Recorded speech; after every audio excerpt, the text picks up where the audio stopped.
Hello, ladies and gentlemen. Welcome to Chop Talk. I am your co-host Under C. Right over here, it's the birthday princess herself. It's Melball. How Not you quite. doing? We're only a few days away. Don't remind me. I am doing great, Andre. I had a busy freaking weekend this weekend. I feel like you were a perpetual person in my life for like the entire weekend. We saw RCW on Saturday. We got to go to a drag show Sunday. We got to have some of the horde over to watch AEW. It wasn't as scary as I expected.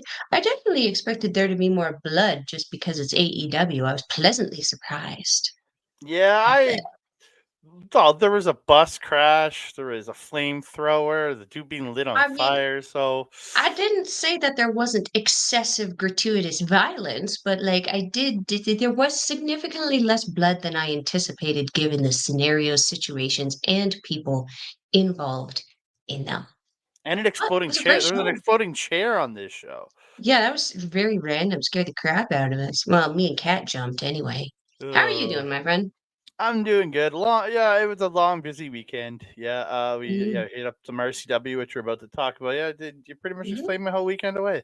That's Well, it. because you were there. You want to know what the best part was besides the show that we saw? We got Taco Bell. We got Taco Bell. That was We did. great. I was happy. We were I very ordered, excited about it. I ordered a cake. It'll be the first time I've had a cake for my birthday in like years. It's definitely been well over a decade. And I certainly wasn't purchasing, well, I was the one usually purchasing my cakes. Wow, that's interesting. That's a sad fact about Melball. Let's talk about some fun wrestling, though. But Yeah, before that, let's not talk about sad Melba. Let's talk about wrestling. But I want to thank each and every one of y'all for tuning in here, whether you're listening on Sunday night's main event. And if you thank you so much, please give us a like, and subscribe to the podcast. And if you want to support them, go to SNME rate or patreon.com/SNME radio, for only $4 American per month. You get a lot more stuff over there. And if you're watching on the video version, thank you so much for tuning in. Whether it's Andre Melba Wrestling Talk right there, whether it's Backbreaker video right there, thank you so very much for joining us. Please like the video, subscribe to the channel, comment down below. Don't forget to share us out to your friends, family, and weird little psychic ghoulies that are hanging out in those weird little crevices of your house. And don't forget to hit that notification bell so you can be alerted every time we drop a new video. ding dong.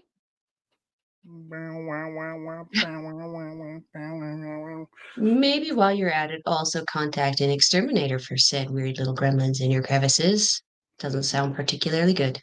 The only thing that can get rid of these psychic little creatures, it's going to be a Ghostbuster. Who are you gonna call? Ghostbusters, baby. Uh, We're not going to talk Ghostbusters. That's a show that came out like a month ago. You can go back into the OLE archives to see that. Me, Bobby, and Alex talk about that if you want to hear anything about that. yes. But we're here to talk. Romance. We're going to talk some RCW, so we're going to get into that. It was Mhm. RCW Clash of the Titans, and it kicked the show off with match. I did not think it was going to kick the show off. I predicted another match, and Mel was like, "That's probably going to kick. I don't want to miss this." And I'm like, "Oh, there's no way this is going to kick off the show," but it did. It is Kody, son of Garcia, taking on Christian Starr. The chops from Kody in this match were just they're just thuds, like Mhm. just ugh. Yeah. I mean, CPR kind of level thuds.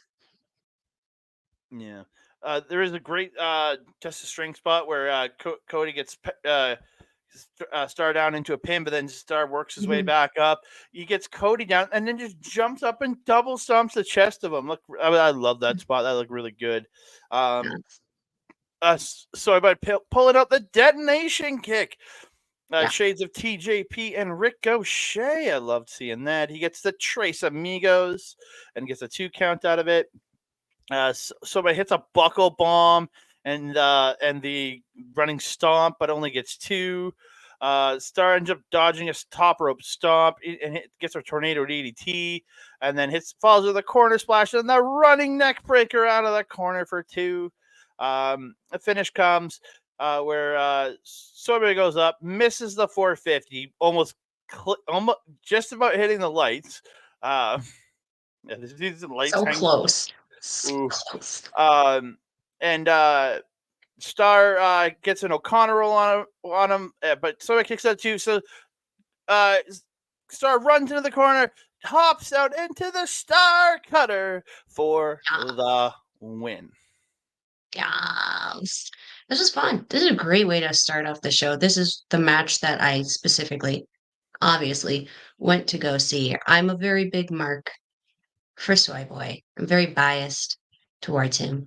I really, really like this match. There's nothing I can add to that. I mean, I remember the cutter. I remember the three amigos. Um, Soy Boy coming back a heel, healing it up. Same, he was a heel before he broke his wrist, but like he's definitely stepped up the heel mentality. Um, Here's my thing though with this match. I was very happy with this match overall. Very happy. I could deal with the end. I mean, obviously, I want Soy Boy to win, but Christian Starr's on a roll right now. Soy Boy seems to be on a bit of a losing streak between RCW and Top Talent. So, the result of this didn't surprise me when it happened. We spoke about this after the rest of the show, though. Based on what would happen later in the show, this didn't make sense. The ending didn't make sense. The whole match didn't need to make sense. It was a match and a great match. But the ending, there should have been a difference about it, and we'll talk about it. Hopefully, I'll remember it. Well, I probably should remember it by the time we get to it in that part of the show. But yeah, otherwise, tremendous way to start the show. It got the crowd super excited. Soy Boy was really beacon to the crowd, flipping people off, yelling at them. Starr came in the complete opposite, high-fiving people, playing to the crowd. It was a really, really nice opening battle of like good and evil. It was very fun. I love the battle of good and evil. Dark side and We light move side. Dark on. side has cookies. We move on to my custom graphics. It's the Canadian Goose Kyle Shaw taking on the King Bright of the Six, the KB Fringe. It's KB6. And yes, KB Fringe comes from Melball. Yeah, because he has all the fringe now. He's not like Royce Isaacs used to have all the fringe. He was senior fringe. Now KB6 has all of the fringe. Andre, take us into this. This was a really fun match. Yeah, I don't honestly have a lot for this because I was actually pretty sucked into this one. Two great honking head scissors by the Goose, and he gets that big old headbutt. I love that head, but he just throws that headbutt. Just I love it. It's just full body thing into it. And then this is where you came up with KB Fringe. Yes. Two power slams rolled through into a swinging Uranagi by KB6. Looked really good. Goose reverses the Death Valley driver into a DDT. Goose hits the Uranagi and the world's pluckiest elbow, but can only get 2. KB6 ends up popping Goose up onto his shoulders, hits the Death Valley driver, and he gets the win. I used to be a little teasy, a little hard on KB6, Mr. Email Password, but this match was great. This was phenomenal. And I love seeing Goose. He's such a charismatic showman. He gets the crowd going. That crowd could be deader than dead. And Goose just has to start going honk, honk, honk, and the whole crowd erupts. It's so great.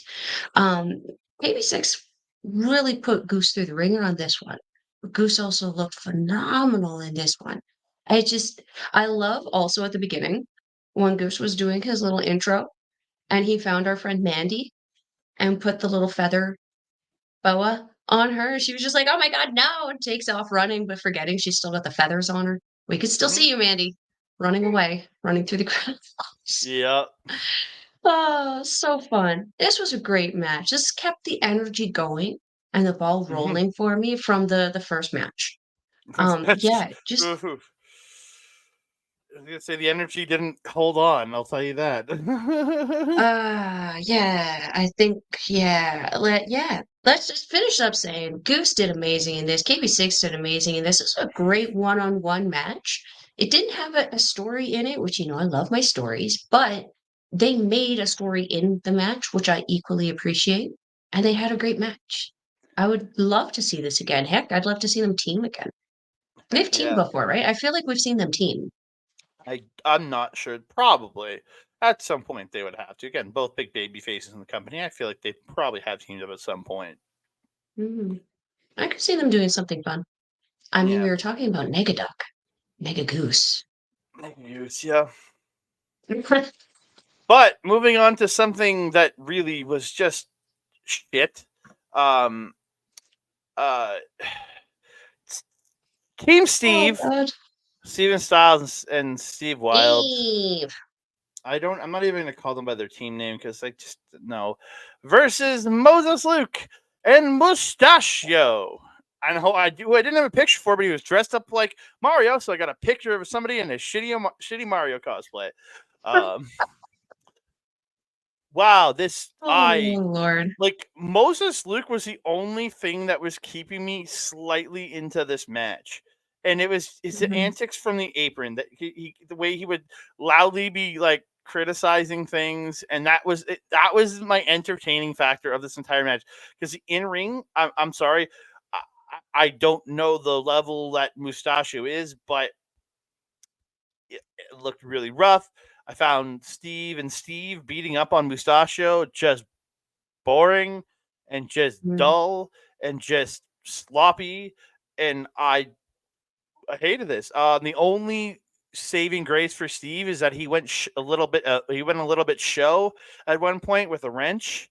At least that popped you and me a little bit because he pulled out a wrench and was hitting Mustachio with a wrench. We were like, I mean, "Hey, that that's like for us show." was just a confirmation of Steve's of torture, right? Yeah, oh, 100%. But like at least that's the only spot that like to us on their side was like, "Oh, they're like the House of Torture." Yay. Okay. Yeah. This I hated this. Like there's combi off the hop with Moses in there with Squig when they like was like twist nipples and then Mhm. Squig kissed Mo. Then Mo got out. And they just beat up on Mustachio. Squig does the thumb bum to spot to Mustachio, which is just like why that just shouldn't even be in professional wrestling anymore.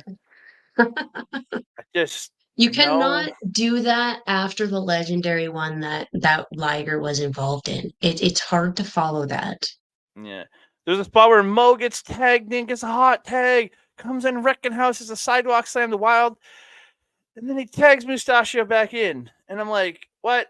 And then he gets sent out, and Team Steve hit this dragon suplex. A great dragon suplex by Steve Wilde, and this like running punch by Steven Styles. I think it was supposed to be a lariat, but it looked like a running punch almost. Mhm. Um, and they pin Mustachio for the win.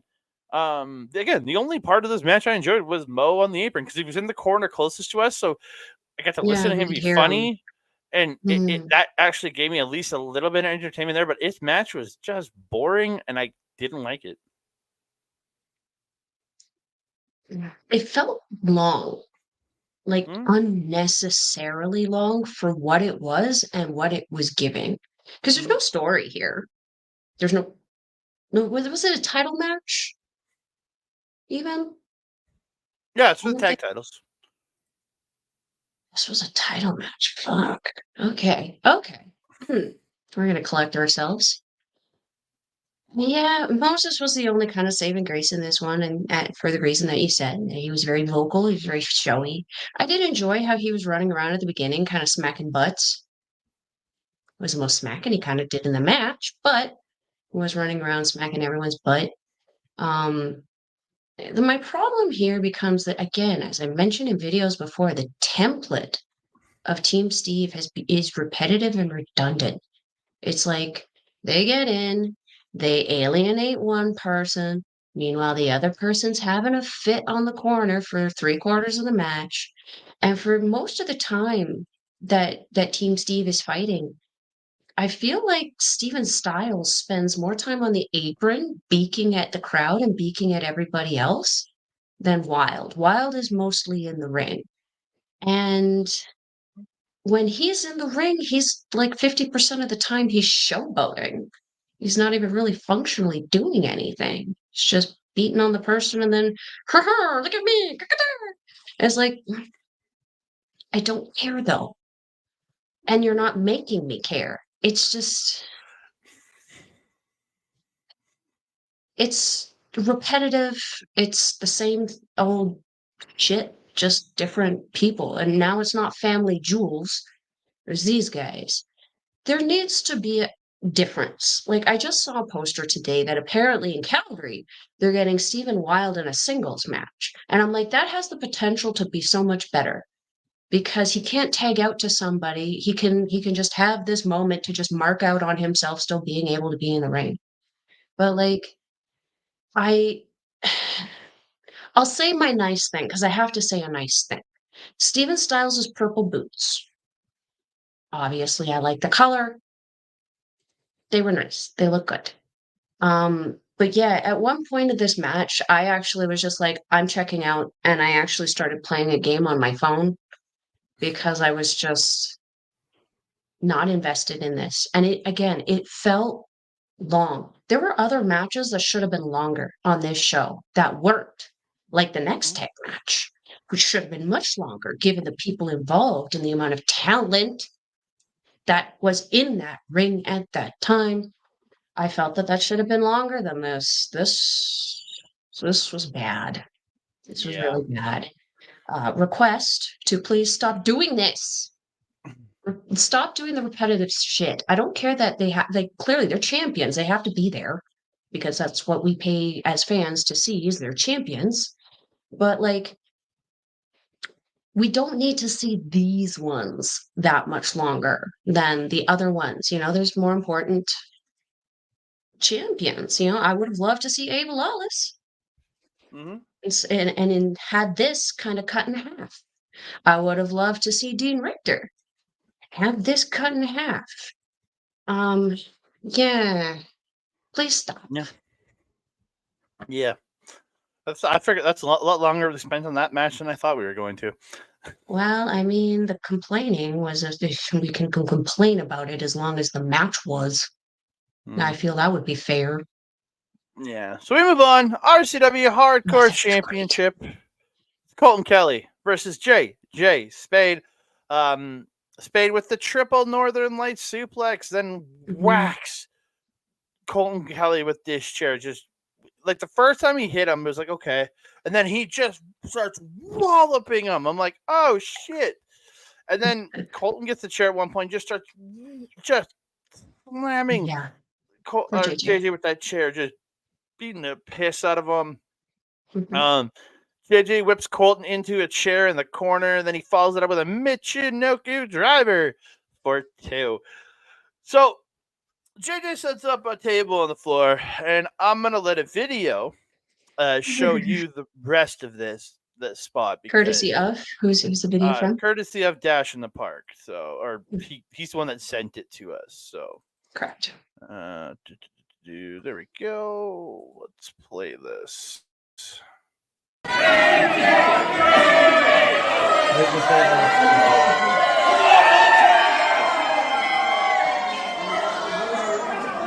Just wait.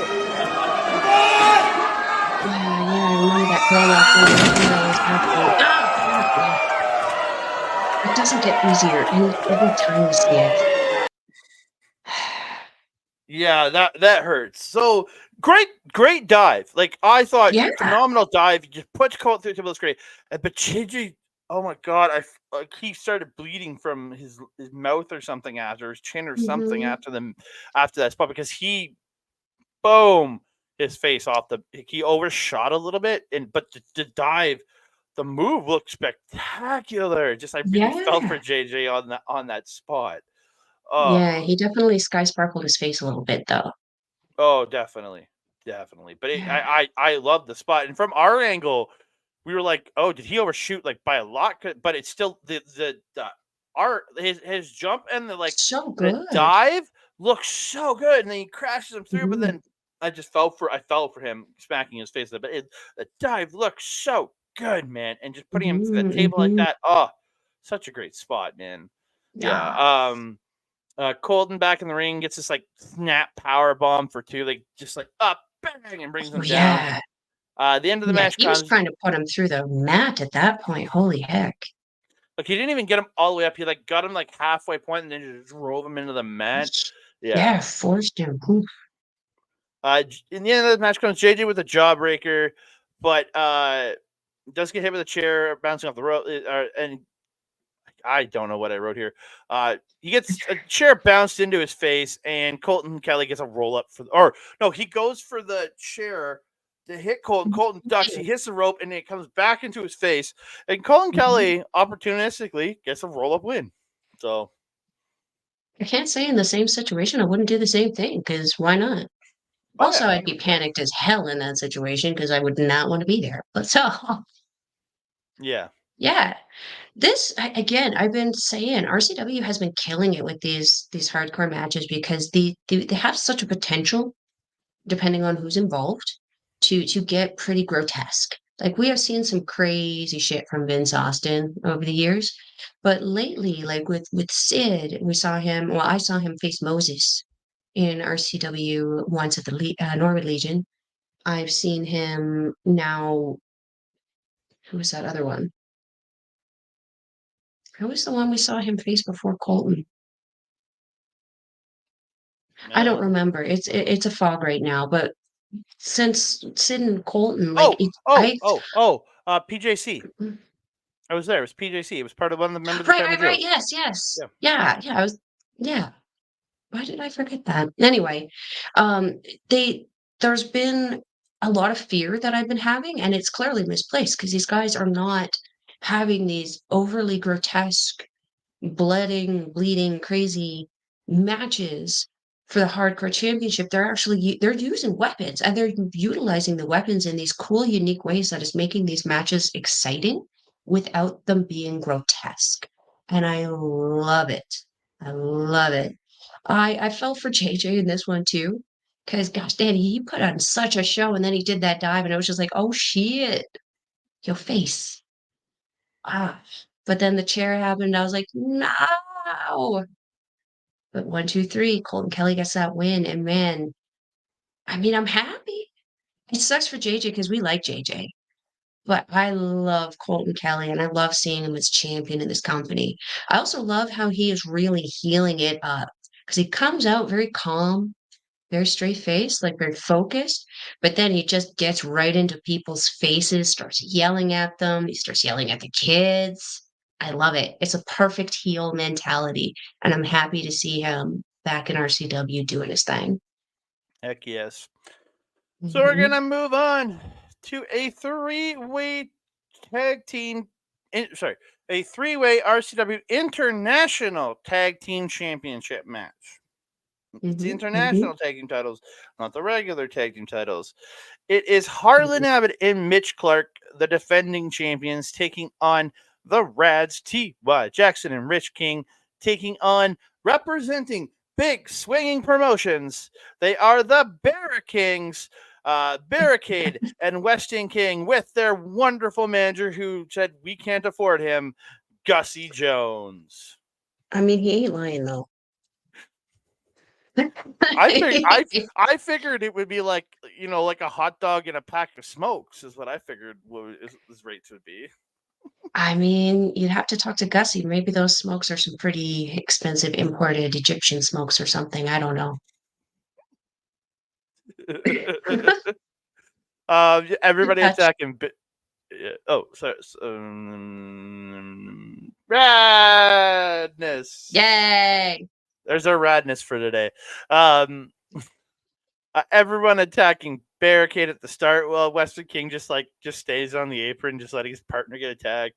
Again, I thought really about Mitch ragdolling King around in the ring till Barricade ends up kicking Mitch in the back while he's on the apron, and King gets this beautiful Uranagi for 2. as Mitch is like working his way towards Harlon, King just getting that perfect ring awareness, just put himself right in between Mitch and Harlon while working a hold. I was like, great work.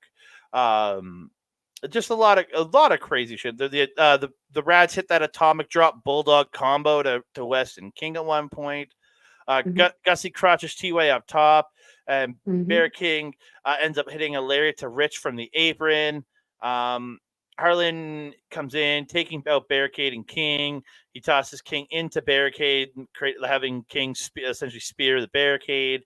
Harlon picks up King, hits an F5, and goes to pin Barricade, but only gets 2. Mitch saves Harlon from the Radz, but like King takes them out, hits a Phil Nelson slam to Mitch. Olympic slam swanton combo by the Radz to Weston King at one point. I'm just kind of going through as I was writing stuff as fast as I could. Barricade taking out TY, and then he catches Rich, slamming him on top of TY. Gussie misses TY, hitting the Barricade, hitting Barricade with a crutch. I think he was hitting an actual Barricade, but I'm wrong. But then Barricade literally falls on top of Rich and gets the 1, the 2, and the 3. Yeah. Oh, there's another spot in this match where Harlon got taken off the apron, and so Mitch has to tag out because he's getting beat up to TY, right? Because he can tag out to any team, to any of the teams, and he gets out of the ring and gets into the Radz corner, and Harlon gets back on the apron and goes, "What the hell?" And Mitch makes his way back over to this corner with Harlon, and it was just like, huh. And then after the match, Mitch is helping TY and Rich get up and help them to the back, and doesn't help Harlon. So what's going on here? Like, I don't know. I don't know. They just lost the tag titles. That being said, I mean, it wasn't Harlan's fault. Why are you taking it out on Harlon? Love of my life. Come on now. Did you say the spot where TY booted the light? No, I knew you. I figured you would want to talk about that one. Because that was my thing. As usually a top talent, I'm always like, watch for the hole. And this one, it was watch for the lights. And then AEW, it was watch for the hole. It was incredibly confusing.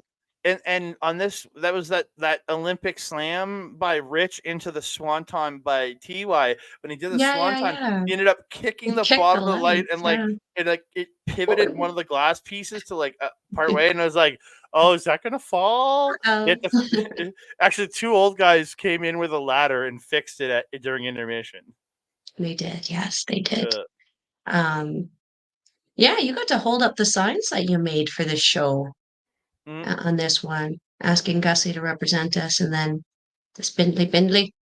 No, I hold up a sign for Ludwig Van Driver that Mel decided to write some graffiti on, saying some random word named Spindly Bindley. But yeah, mine said Ludwig Van Driver, which is the actual name of the Rolling Death Valley driver of one Mitch Clark. I love how you're trying to cover this up, bitch. You're the one who handed me the Sharpie. You took it out of my hand. You took it out of my hand. I did not. She took it out of my hand and defaced my poster with the word Spindly Bindley on it. And it was elevated in stature and gloriousness. I was debating ripping that part off. I mean, you want to make it look like trash. Congratulations to the new tag team champions, though. Obviously, crowd favorite for us. I'm happy with this win. Heck yeah. Championships are where they belong. Now we just got to see the Radz actually, like, go after them for a little bit. I'd like to see the Radz challenge for them after. Heck yes, I would. I would love to see that. Whether it's Rich and TY, whether it's Rich and Larry, whether it's Larry and TY, I'm down. Just give me the Radz versus Big Swinging Promotions. Let's go. What about Mitch? We don't know what's going on with Mitch. I'm just saying, like, for the active team that are actively working together, I'm saying, or if Mitch is one of those guys, I'm down with that. Just Radz versus Big Swinging Promotions. Let's go. I agree. We haven't seen Larry in a minute. No, it's been a bit. We went through a dry spell of TY, and now we're going through a dry spell of Larry. Yeah, we haven't seen Larry since LPW. I think it was the last time I saw him. Yeah. I haven't seen Larry in a couple months in RCW. Yeah, it's true. It's interesting. So we move on. We had the intermission. We came back. We came back to a match I was super looking forward to because I haven't seen this match. I haven't seen Jack O'Connor in a good couple months. It's Jack O'Connor taking on Cody Mack for the RCW Alberta Heritage Championship. Very technical match. Jack really working over the leg of Cody, working on the ankle, working on the knee, using single leg crabs and knee bars and everything, really working it over. Cody did fight back, hitting some really nice, solid European uppercuts at one point. Cody also unloading those just thud-like chops. Just, oh, Jesus. Cody gets out of a German, hits a Death Valley driver, but only gets 2 on the delayed cover. In the end, though, Jack slips out of the Jack O'Connor slips out of the jackhammer. He gets a German. He applies the ankle lock, but Cody fights out and scores the roll up to sneak out the win. And I don't mean that in a bad way. Like, it was just he got that sneaky win out of nowhere, and good for him. It's one of those opportunistic wins, something very similar, like with what we could compare to Colton's kind of retention earlier in the show, but in a very different kind of way and value.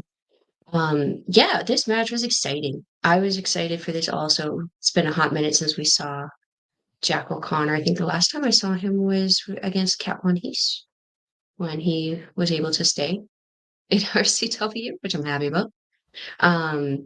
Yeah, Cody Max though, geez, it was very interesting to see the difference in styling because Jack O'Connor obviously very technically based, whereas Cody Mack is more, I feel like a power wrestler, a more traditional power wrestler, but with like some high speed kind of tendencies, I guess would be a better description.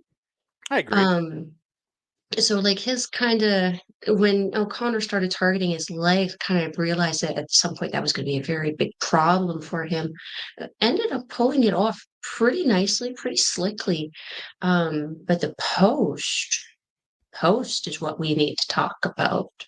Yeah, so we've got another video for you, ladies and gentlemen, but it has really nothing to do with the actual post match. It's just something somebody did during the post or at the end of the post match, which is funny. Don't show that right now. Don't show that at the end when we've talked about it. I am. So, Cody Garcia. So anyway, he son of Irish. He shows up, hits Cody in the knee with the stick, with his shillelagh stick after the match. He gets a chair. It's gonna hit him, but Chris Parrish of all people sides in the ring to stop. Man who retired for a long while. I know he made a return down at Pure Power Wrestling in Southern Alberta. Yeah, he gets in and he takes the chair, but he then attacks the knee of Cody Mack. They put Mack's knee in the chair. Cody comes off the second rope, stomping the chair to damage the knee further. This is where Parrish cuts a promo. He is saying why. The reason why is Parrish is tired of the city forgetting his name. He says, "Welcome to the Chris Parrish era. You are looking at the next Alberta Heritage Champion," but indicating to Cody Garcia. Boy. He wasn't saying him. He was like indicating that Cody Garcia is the next champion. And then he says, "You can't cancel me because I don't give a you know what." Instead of saying shit, he said, "I don't give a you know what," which I was like, all right, family show, so keeping it PG-ish. Yeah, unlike the promoter, he actually remembered it was a family show. So yeah, let's talk about this before we show the video of what we wanted to talk about here. Yeah, it was a very interesting kind of series of events. Now that I've had a few days to think about it, it's very interesting because you almost kind of have like 3 generations of Chris Parrish standing in the ring at that point. You have because we know that Son of Irish has been teaming before Parrish retired the first time. He was teaming quite a bit with Son of Irish. They were a pretty good tag team. And if I'm not mistaken, because I was not watching wrestling at this time, focus please. Cody Yeah. Mack and Parrish also tagged together, correct? One time only. That was at the Clandestine show in at the end of 2019. They tagged together when he was Okay, still doing so when he was still in his Cody Chimera era thing.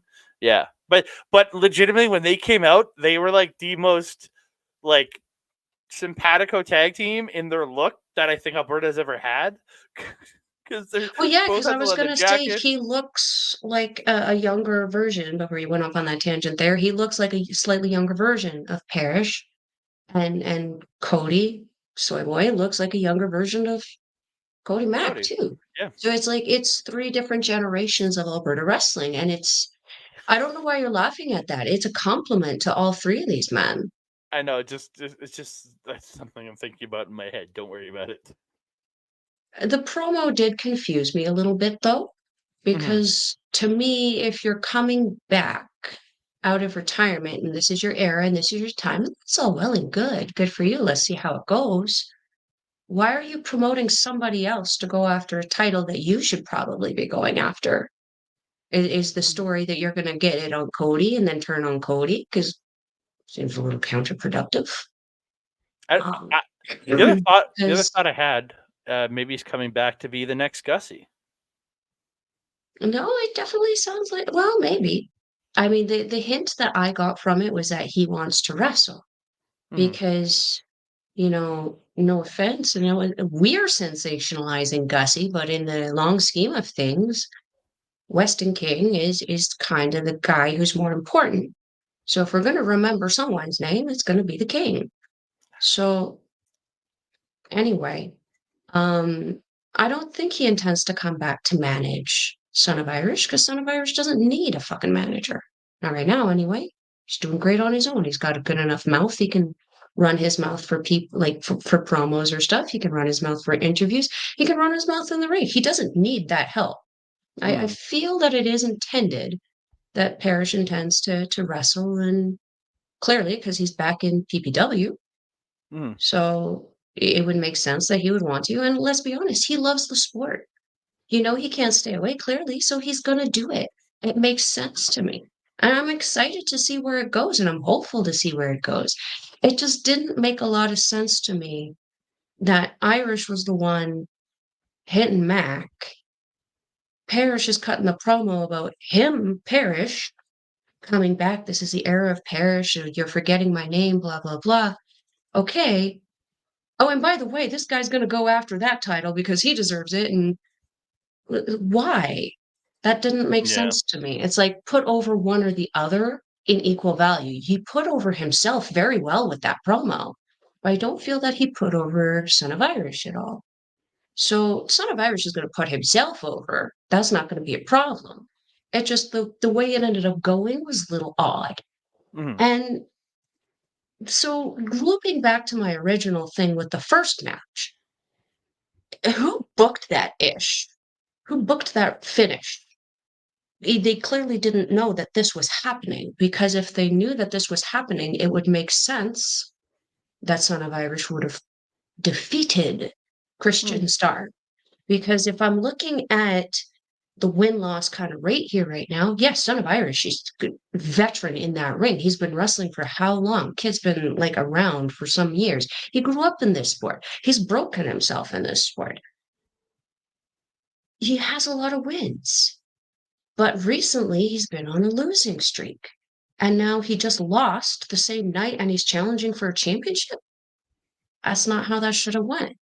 Whoever booked that should have known that and put Son of Irish over Christian Starr. Mhm. And to be honest, Soy Boy's loss doesn't really take away from him. It just makes this confusing. A loss for Christian Starr wouldn't have been bad either because the match wasn't for anything. It was just the opening match. So yeah, for me, this was just it was a great thing because you know I love these stories. I love stories, and this is seemingly their next big story, and I'm all for it.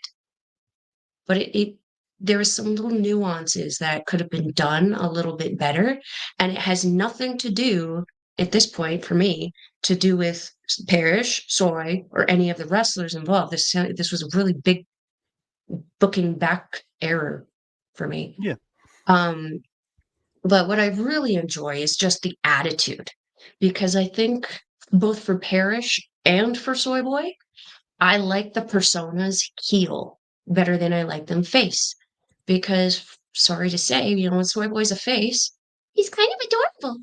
And it's not you can't always take him seriously. And it's the same thing with Parrish.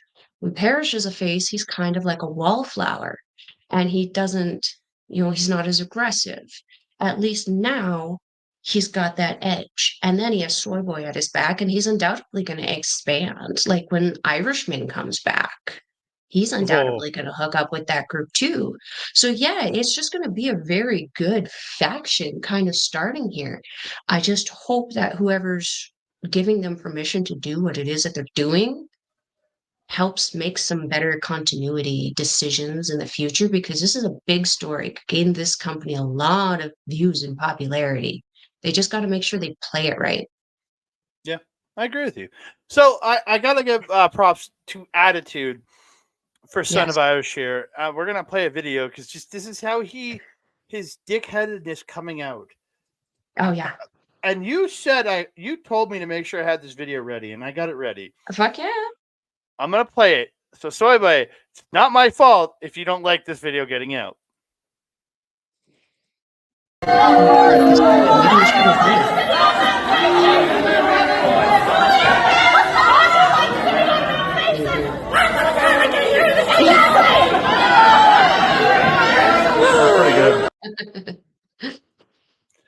So if you missed that, some lady next to us was yelling at him, and he came out. Mm-hmm. He got high pitched, and he yelled right back at her, just mocking the crap out of her, and it was utter perfection.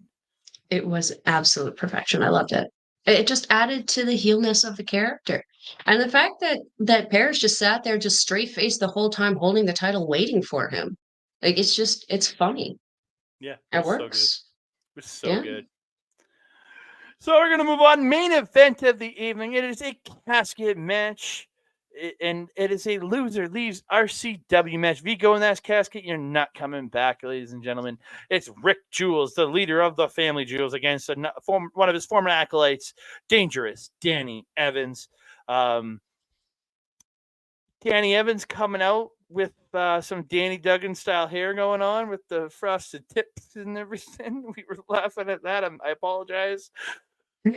Oh yeah, it wasn't a vibe. It's not a vibe for me.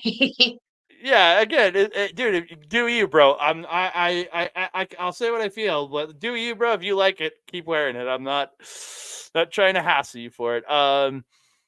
Jules gets. Was the overall look supposed to be serial killer? Because that's what it gave me. With the white trench thing, the armlessness, it was the blonde hair and the just everything. It was giving me serial killer. Maybe that was the vibe he was going for. I don't know. That actually makes a lot of sense. Does it? Yeah, it actually makes more sense to me now. Yeah. Yeah, well, serial killers have a tendency to do that, doesn't it? Yeah. So this match kicks off immediately with Jules hitting a claymore to the face of Danny Evans just to start this match off. Jules ends up dropping Danny onto the casket, into the casket, but Danny stops him from closing it. Jules gets this great jewel heist in the middle of the ring, looking like Chase Owens right there. Jules hits a code breaker on the apron, but Danny dodges a spear. Jules runs into the post. Danny just starts beating the piss out of Jules with a chair. He puts a pile of chairs in the ring. Danny slams Jules onto them, goes up to the top. This is where Jules gets up, and he just whips a chair straight at the face of Danny. Hits him right dead square in his forehead. And this man starts pouring blood, like gushering. Yeah. Oh. Yucky. Like I had Matt Slaps, our boy Dash, sitting right beside me. You had Kyle Shaw sitting next to you at this point. And Mm-hmm. Dash just grabs him and he goes, "Oh my god!" Just going, "Oh my god!" Like he just like, and I'm just like, "Oh my!" We're just looking at the blood, and then you got a good Family Guy reference with Kyle. You guys are losing your shit, and Goose, as calmly as he can, just oh, is he bleeding? I was like, yeah, he's bleeding. And I just started laughing. Oh, you just missed in the bathtub. Yeah. um, Jules, after Danny falls down, Jules follows it up, gets the package pile driver, puts him onto the apron, hits that running knee to him, knocks him off the apron into the casket, climbs out on the apron, closes the casket, and Rick Jules is your winner. He stays in RCW, stays the leader of the family Jules, and Danny Evans is out of here. But I hope he's okay. Yes, please be okay. Hope your stitches are good and keep that clean and whatever. I understand why, because the blood. It sucked that this couldn't go longer. Could have taken some time away from that Steve atrocity and put it into this. Anyway, the Steve atrocity. Steve atrocity, the House of Steves, the Steves of torture. Yeah. But this match, very, very emotional match. Obviously, Jules coming in, very intense, very ready to freaking go. Yeah, again, I was disappointed we didn't get to see that like chain because Danny came in with like that orange chain. Disappointed we didn't get to see some of that. But overall, I was really, really happy with this. It was cool to see the casket again, and cool that they got it up from Calgary. Yeah. Oh, it came from Calgary? Well, like that was the last place I saw it. I think it was probably here last October too. Okay. They had to get it up here at some point. Nothing's not tiny. Could you imagine though? I would be that bitch just in the back of the pickup truck, just popping it open every once in a while, scaring the shit out of people. Yeah, because you're evil. I know. But in a good way. You're evil, but in a good way. Sure. But yeah, this was a fun little way to kind of wrap up the show. Again, because of how brief it was, it kind of felt like I kind of left wanting a little bit more. But overall, I felt really, really good about the match. I felt that it did what it needed to. I felt that everything in it made sense. And it made sense to me why they would kind of wrap it up pretty quickly after Evans started bleeding, just because the venue that we were at, I can't imagine it would be cheap to kind of deal with a damage deposit or something if they got blood on the carpet or something else. So yeah, I was reasonably happy with this. Yeah, I have again. I enjoyed this show overall. Oh yeah, Just there were some things I didn't care for on this show, but I had a good time watching this show. yeah, we had a blast. We were very happy throughout this entire match, except for the Steve atrocity. That took the wind out of our sails, but otherwise everything was just like a perpetual like gradually got better and better and better. Yeah. Yeah. Yeah. I had a good time watching this show, so yeah. And then we got Taco Bell. Then we got Taco Bell. Crunchwrap Supreme for me. What did I had? I had a cheesy gordita crunch. There you go. It was so good. It was so good. And then I got very, very high, and then you told me to go to bed because I was just a mess. And then I chased your dog for like 10 minutes, and then I went to bed. Yeah, you did. Yeah, you did. Poor dog. He's traumatized. Aren't you, Cody? Wherever you are. He's not somewhere even on the floor. He's under my chair. Wait, is somebody gonna pop in your door this time today? No. Okay.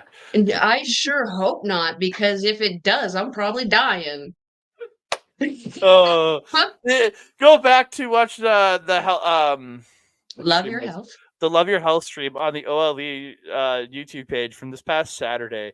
At the end of the stream, I just like pop my head in, and I get called the creeper because I'm listening to the stream in my ear by you, and I think LJ too. Well, I mean, Y'all can see the setup. Imagining this just slowly creeping open and this fucker's head just popping through. I was originally gonna push Koji through, but then I chose not to.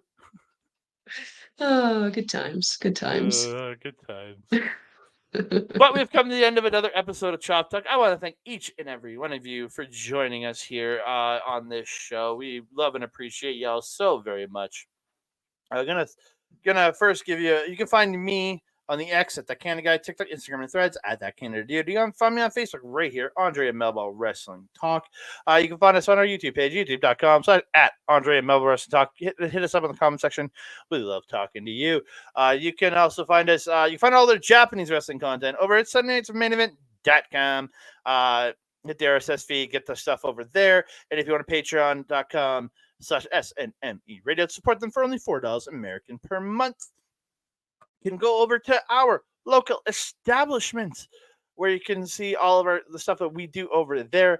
This coming Wednesday, Wednesday, I'm going to be there talking Thor: The Dark World on Marvel Talk on the MCU Rebound. With my other tag team partner, Ol Ed.